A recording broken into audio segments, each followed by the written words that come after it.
1828 May 8 north ലെബനനിലെ ബെക്ക കാഫ്ര എന്ന ഗ്രാമത്തിലെ ഒരു എളിയ മാറോണൈറ്റ് കുടുംബത്തിലാണ് വിശുദ്ധ ഷർബേൽ ജനിച്ചത്. അദ്ദേഹം 1851 ലെബനീസ് സന്യാസിമാരുടെ ക്രമത്തിൽ പ്രവേശിച്ചു. 1859 പുരോഹിതനായി.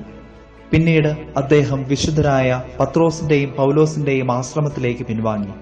വർഷത്തിലെ ക്രിസ്മസ് രാവ് വരെ പ്രാർത്ഥനയിലും ഉപവാസത്തിലും ശാരീരികാധ്വാനത്തിലും തപസ്സിലും 23 വർഷം ചെലവഴിച്ചു. 1898 ഭക്തിപൂർവം തന്റെ ആത്മാവിനെ ദൈവത്തിന് തിരികെ നൽകി.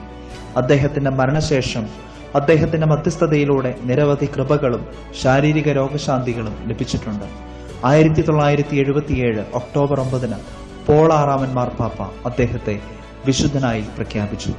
ഇന്ന് ലെബനോന്റെ സ്വർഗീയ മധ്യസ്ഥനായി വിശുദ്ധ ഷർബേൽ മഖ്ലൂഫ് അറിയപ്പെടുന്നു. നമുക്കും അദ്ദേഹത്തിന്റെ മാധ്യസ്ഥം തേടി പ്രാർത്ഥിക്കാം.